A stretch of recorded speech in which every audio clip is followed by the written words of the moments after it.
Welcome to the Eutaw Street Banter Podcast. What's up, everybody? We got another episode of the Eutaw Street Banter here for you with just me, myself, and I, Elisha. I know I'm everyone's favorite and stuff, so I'm sure you'll love to hear me.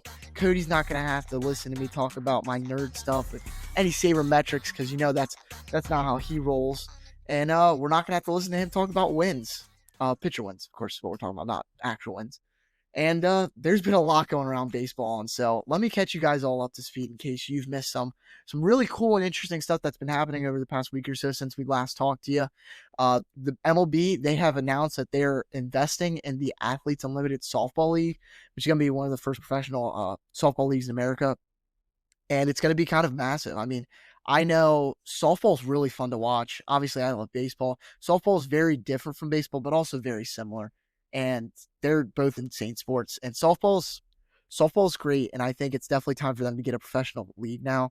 And women, I think this is great for a lot of softball players because, they have college, and that's really all that you can get to. So we'll get to see the next step for these professional athletes really take the step up and be in the spotlight a little bit more. Another interesting one is one of my favorite all-time players that I've got to love and grow up watching is Andrew McCutchen. He actually tied Roberto Clemente's all-time home run record, but his all-time home run total with 240 home runs, which I think is third all-time in Pittsburgh Pirates history. It's really cool. Kind of an unexpected 240 home runs out of Andrew McCutchen in his career. I know you thought about him, you may think about it as like power or something, but definitely not power like that. I mean, to tie Clemente, a legend in Pittsburgh and a legend in baseball and the earth as a whole. I mean, a great guy. His legacy was just cut a little short, but McCutchen really caught up to him already. It's insane. Another interesting one is someone that the Orioles are very familiar with. Corbin Burnes may be headed towards an injury stint because he was pitching the other day for the Diamondbacks and he threw a pitch and he could tell just something wasn't right with his arm. And there was some lip readers that I saw, and basically you saw him almost say, like, it's dead, his elbow. So you may see him get Tommy John, which, you're an Orioles fan like me, you say, well, thank God we didn't have him because you would have paid him all that money to get Tommy John. Well, at the same time, he's been doing really well this season, and you never know what happens. But wishes up for him. I mean, I loved having him on the team last year. I know we all probably did. Don't know really anyone that hated Corbin Burnes, and everyone, I think about 100% of Orioles fans wanted him to come back. So hopefully he gets healed back soon, and it's not the worst news that you can get with an elbow injury, which we all know is Tommy John. Another interesting one, which I just love these situations where umps and players get into fights because umpires have become such crybabies, honestly. It's kind of ridiculous. They influence the game way more than they need to. They're there to be the rule makers. They tell balls and strikes. They call the outs, stuff like that. They don't need to be getting in players' faces, antagonizing them, stuff like that. We have another example of this where Taylor Walls of the Tampa Bay Rays, he was up to the plate and he got a strike called on him that he didn't like. You saw him, he kind of tapped his head a little bit, which, could be up for interpretation if that's him trying to say, like, challenge like they did in spring training in the minor leagues you have. That's definitely an interesting move. I think it's pretty universally known that, like, if you draw a line with your bat, you're basically going to get ejected no matter what. I mean, even Ichiro got ejected for it. So I think it's kind of something similar to that, but the umpire got in his feels a little bit. And there's one simple solution that I say for umpires if you want to avoid that. Just call better strikes and balls. It's really all it is.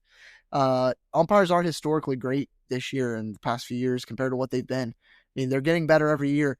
But with the advances in technology, you're saying, well, every mistake's just multiplied and magnified. They're just put under magnifying glasses day in and day out. So there's some of the umpires that are very bad. It really gets shown. It really does. And then something I'm excited for is some prospects have been called up, one of which is Jack Caglianone, who is a first base and DH prospect for the Kansas City Royals. He's actually coming up in Tuesday. He made his MLB debut. And he is a great looking guy, like baseball wise. He looks like he can crush the ball. I mean, he crushed the ball in the minor leagues. It was absolutely ridiculous what he was doing. I mean, I think he broke a Statcast record for how hard he hit a ball. But this is an interesting one. So where he's getting the start, where he got the start on Tuesday, he batted sixth and DH'd. He actually is the first hitter to debut in the major leagues 1 year after they were drafted for the Royals since Bo Jackson in 1986, which Bo Jackson's a freak of a human being. I aspire to be someone like that, because that's, to be able to play two sports elitely is amazing. Bo Jackson's a great guy to be being compared to. And another guy that got called up is Ronnie Mauricio of the Mets. He's kind of had some up and down battles, it seems like, a little bit, but maybe he can make it stick this time. He's huge. He has some raw talent. It seems like I'll be excited to see what comes of him. Make magic happen with Emily at Blue Crab Travel, your Disney vacation expert. Ready to experience the wonder of Disney? Let her help you plan the ultimate Disney getaway. Whether you're heading to Disneyland, Walt Disney World, or a Disney cruise, she has you covered. Emily can take care of custom Disney itineraries, tailored to your family's needs and preferences. She also can help find you exclusive discounts on Disney hotels, tickets, and packages. Imagine a stress-free vacation with hassle-free booking for accommodations, dining reservations, and fast passes. From character meet and greets to thrilling rides, Emily will make sure every moment is unforgettable. Email Emily Jones today at emilyjones@bluecrabtravel.com to start planning your dream Disney vacation. But I'm going to move into our first segment of the day, talking about some series. You know, the Orioles, I'm skipping the Cardinals series at all because we lost the last two games. So it doesn't matter. Back of the head. Because you know what? We swept the White Sox. Maybe they're like the second worst team in baseball, but we swept the White Sox. Hey, I'll take a sweep where there's a sweep. First game, we come out 2-1. Zach Eflin, Led Zeppelin on the bump. Killed it. He lowers his ERA to a 4.46. He goes 7 strong, 0 runs. Take that again. 7 innings pitched, 0 earned runs. Amazing stuff. Only gave up 4 hits and 1 walk. Got 6 strikeouts. That is his 4th win on the year. I mean, that's some dominant stuff from Zach Eflin there. That's what you need him to be able to do. He's had some rough outings lately. This is what you need. And our scoring, I love this because I didn't watch this game, and because I was working, I saw it pop up on my phone that when it happened is you got the Ramon race. He had a sac fly that scored Gunnar Henderson. And then Ryan Mountcastle stole home for his first steal of the year. Is that not hilarious? Ryan Mountcastle stole home. Out of anyone on our team that could steal home, it's Ryan Mountcastle. I think it's hilarious. But Mountcastle, he did it. It was kind of a double steal, though. You had O'Hearn on first. He stole second. And then the classic Little League travel ball play that, like, every coach, I know play baseball. Every coach prepares for it, but, like, it rarely ever happens where you have the guy on first steal just to bait them to throw, just to get the run on third go. It seems like most people have been smart enough to kind of not throw to second base in this situation because you know what's happening, but it's the White Sox. So what are you going to do? But coming off of game 1, go into Saturday, we get another win, 4-2 against the White Sox. Dean Kramer comes out, follows up Eflin's performance, says, oh, you're going to go 7 and give up no runs. Well, I don't know if I can do that personally, but I'm going to try to match you. Go 6 innings pitched with 1 earned run. Other run came from Cano, who's been struggling, really struggling as of late.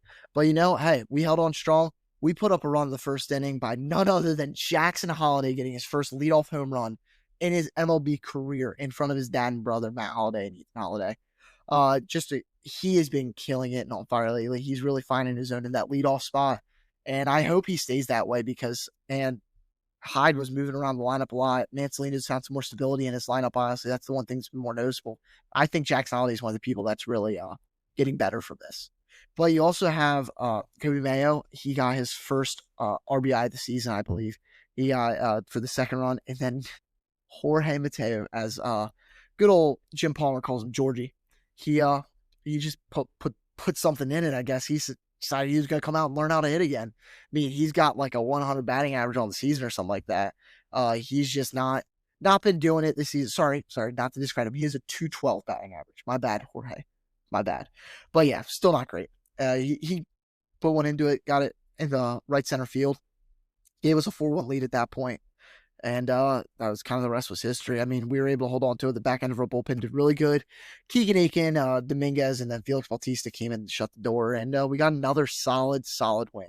One of the big news is there was a little bit of scuffle here. I'm kind of tired of these fights or whatever. It's ridiculous. It's the second time we've had it this season where we're kind of doing nothing. We're just doing too much. Kobe Mayo, I saw someone say he did his best Manny Machado impression, just kind of running into the guy. Fell down, took offense to keep running into him, I guess. He laid his hands on one of the other guys, so it makes sense why the bench is cleared. He just gave him a little shove. I don't know. I don't know the words that were said, so I'm not going to really dive too deep into it, but I would love if the bullpen comes out, I want fist thrown or something. Like, something has to happen. This is kind of crazy. I hate just seeing the bullpen just run in and they literally just walk back immediately out. Like, unless I see, like, Felix Bautista, like, clock another reliever as we're coming out. Like, that's interesting. Show that. Can we get Tommy Pham? Because I know Tommy Pham's a big fighter. I think he could go well there. But going into Sunday, we had the only ground chuck, Charlie Morton, on the mound. And you know what? He impressed me. Best appearance of the season by far. He went 6 2/3. He gave up an unearned run. He went into the 7th inning, 7 strikeouts, only 6 hits, 1 walk. My man was on point. I watched this entire game, he was filthy. His curveball was amazing. This is vintage Charlie Morton. Because, like, when I say, like we talked about, I know in the previous weeks, how he's kind of coming around. He's looking like he might be back. Well, this isn't what I expect from Charlie Morton. It's somewhere in the in-between. But I'll take this every single day. I mean, he lowered his ERA to 6.20 now. Think about it. Like 3 weeks ago, it was over 10. Now it's 6. That's very impressive for good old Charlie Morton. And then you have, what I did like is he got pulled with 1 out left in the 7th inning. And so what does Gregory Soto do? Oh, a home run. Obviously give up a home run. Why wouldn't he? To Mike Talkman. And Mike Talkman, I did want to go over, because I know he's not an Oriole, but I went over to his baseball reference page, and he's had a sneaky good career. Over the past 3 seasons, he's played over 100 games in both 23 and 24 with the Cubs, 105 and 106 OPS plus, respectively. I mean, he's been putting up numbers, and this year he's killing it. This year he's 1-dotting in OPS. Like, I'll give him all the credit. I feel like he's kind of a fan favorite wherever he ends up.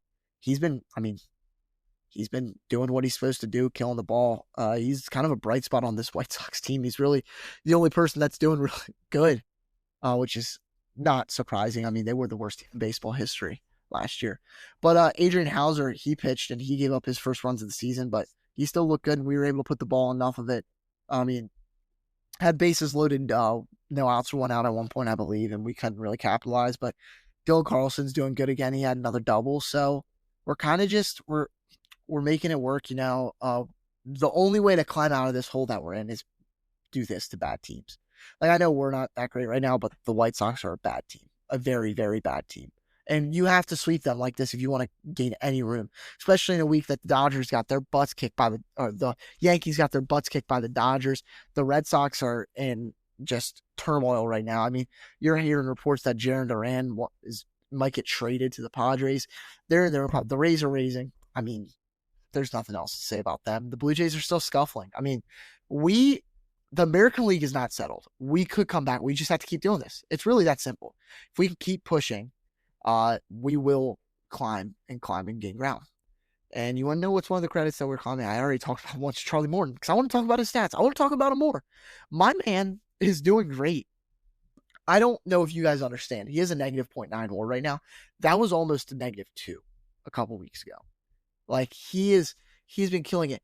Over his past 5 appearances, he's thrown 6.2 innings, 6 innings, 4.1, 3, and then 2. He has given up 4 runs. 4 runs. He's doing amazing, guys. I don't know if you are recognizing what is happening. He is fully turned around from what's happened. Fully around. He is nowhere near the bad Charlie Morton anymore. He is really good, really locked down now. His curveball is amazing. Now, I did take a look at his StatCast page. I like my sabermetrics every once in a while. You know, I'll dabble in a Foolish Baseball video every once in a while. Foolish Bailey's got a way of breaking down sabermetrics every once in a while. You know, there's some stuff that I don't think is useful, and then there's a lot of stuff I do think is useful. And going to Charlie Morton's page, you know, it's not going to make you feel great about him, because Blue is all over it. And Blue's bad on Baseball Savant. Very bad on Baseball Savant. But his whiff percentage is good. That's all he's got. But you also got to think that this is taking in a lot of stats based on how he's performing. So it's kind of hard for you to see how he's doing now, just because of how bad he did earlier in the season. That's really all it is. But he's a major contributor up to this point of why we're doing what we're doing now. Our rotation's been nice. Every single person's been giving what they've got. If we had them doing this all year long, we're top the division, probably. But that's besides the point. Moving on, I just want to go look at our roster real quick because there's one guy I really do feel bad for, but we got some injury updates, Rosters change every single day, especially if you're the Orioles, because people are getting hurt every single day. So Colton Cowser, he has been reinstated. He is coming back. The milkman's back. Thank God. Sure wore my milkman shirt, but I'm very glad. I think he's really got something to prove too. He was looking good before he got hurt, in the first series of the season. So that kind of sucks. We're still waiting on Westburg to come back. He should be back soon, though. He's down AAA. But Mountcastle and Mullins are both out. Mullins with some hamstring problems, which he's had a lot of in his career. So it's going to be interesting to see how we make this work. Our outfield's really interesting right now. So we got Dylan Carlson, Colton Cowser now, Kerstad O'Hearn, and Jordan Adams, who we've had to come up. Jorge Mateo can also play a little bit of outfield if needed. So it's going to be an interesting way how they work this round. Kobe Mayo's up now, and he's going to be playing a lot of first base, I have a feeling. This is the perfect opportunity. This is how you know how serious we are about Kobe Mayo, because Ryan Mountcastle was kind of an issue. We didn't know what to do with him. He was doing okay. Well, what were we supposed to do with him? And this is the best case scenario because we have Kobe Mayo. We can't put him at third base. We have plenty of third basemen. Well, O'Hearn can play DH. He can play outfield. Perfect. Mayo is our first baseman until Mountcastle gets back. If the Orioles are serious about his development and his playing time at the major league level, he will play every single game until he gets back. Because you have to think about it. We're not trying to win a pennant this year. That's not possible. We're not going to be able to win our division or anything. Or not right now, at least at the moment. That's not the main concern. Just getting afloat is. And it's not going to hurt you too much if Mayo's not great every single at bat. He's looked much better this time that he's come up since the last time, but it's not going to hurt you too much to just play. But the one person I do want to talk about is poor Cooper Hummel. Now, you guys say, who the heck is Cooper Hummel? Who is this man? Never heard of him. Well, on the 25th of May, we signed free agent Cooper Hummel. I think he was on waivers from the Braves, I believe. I don't know, something like that. Who knows? He's been bounced around. And then, so that was the 25th. And then by the 29th, we sent him outright to Norfolk. Well, we DFA'd him, basically. We designated for assignment starting on the 26th. He was sent to Norfolk on the 29th. And then on the 30th, we signed him to a 1-year deal in free agency, right? Then, just wait for it. Guess what happens? June comes around. We designate him for assignment again on the 2nd. My man has been claimed after he was already DFA'd. DFA'd again. Accepted his terms and went to AAA. Signed again. And now DFA'd again. All within the span of a week. This man, I kind of feel bad for him because he's not unpacked his suitcase once yet. Because he just keeps moving around. I don't even know. It's crazy to think that he's just being flexed around that much. But I do think our pitching staff relatively is not wild. It's kind of similar to how you would have expected it if you went to the beginning of the year, obviously missing Mason. But I mean, because Kittredge is back, he's struggled a little bit, but he's finally back. Bowman's in the bullpen again. We kind of got our guys going, and it's gonna be interesting to see how it works down. I feel like the next goal is just to wait till Bradish gets back. Once he gets back, we could have a very competitive team that's out of a playoff chase, which is a good thing and a bad thing at the same time. I think it's going to help if we have some guys that keep going because I think we do have realistically a lot of trade candidates. And that brings us on to our next segment with some rumors that have been going around. I know I've heard some stuff. Cedric Mullins going to the Mets. They've been very, very good for how bad they've been. They've been struggling, honestly, in a lot of different areas, but they're still one of the best teams in baseball. I think they have the 6th best record or something like that. They're finding a way to get it done. I don't know what else to say. Their pitching's been great. And I feel like Cedric, he could be a realistic fit there. I don't know who we'd get back from. I'm not even going to think about who we'd get back for people yet because it's not even worth it to think about it because I'm not going to be right. I don't know if I've ever been able to guess a trade correctly. I really don't because who knows what's happening in GM's minds across the league. But there's also been rumors about him going to the Phillies. I know the Philly stuff's normally had him paired with a reliever. I kind of like that.